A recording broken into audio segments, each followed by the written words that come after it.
Electrolytes in the body are charged atoms, ions, and they maintain water balance, pH levels, and ensure the proper operation of the nervous system. For example, potassium 40, K40, and sodium 23, Na23, are used by neurons to fire. The 40 and the 23 are there to indicate the mass and atomic mass units of the elements. The K plus and Na plus ions are dissolved in the cytoplasm and just outside the neuron, respectively.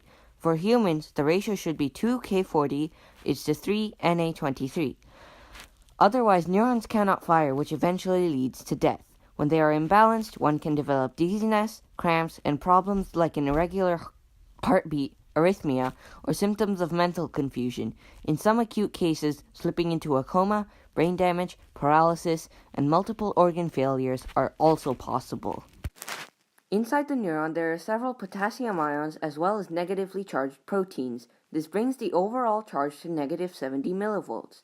Outside, there are sodium ions dissolved in the extracellular fluid.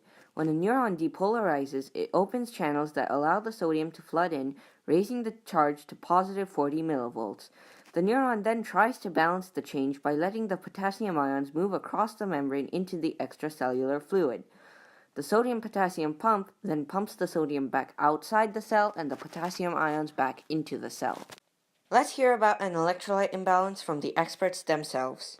At Santa Clara Kaiser Permanente to investigate more into the electrolyte imbalance. In a balance of electrolytes. Pretty important. And which age group is most affected by an imbalance of electrolytes? I would say probably the elderly, like greater than 65, and maybe kids, so pediatric. So what are the damages caused by an electrolyte imbalance?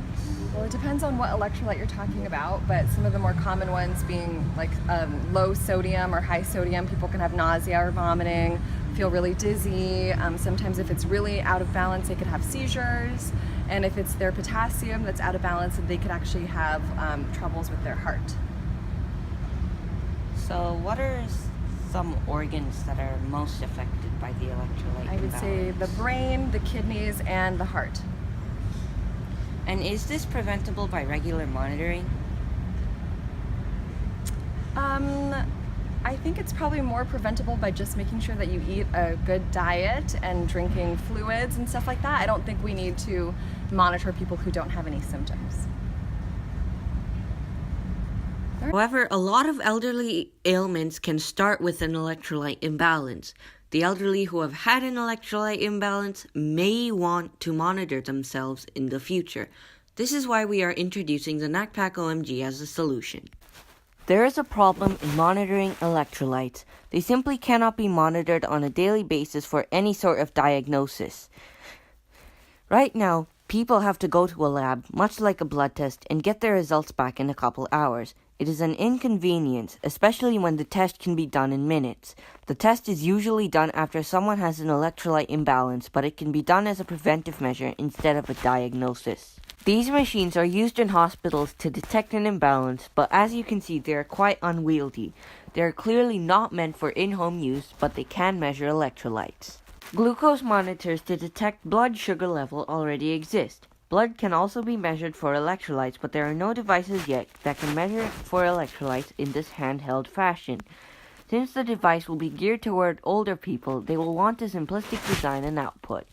This is a glucose meter compared to a hand, and if you look closely at the index finger, you can see a tiny drop of blood.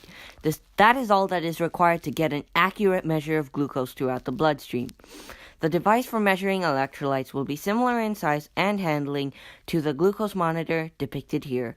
It will display the information on a smartphone app that records all previous tests, as well as sending information to one's doctor. This is done by connecting the device via Bluetooth to one's phone. This market research proves that this device is economically profitable.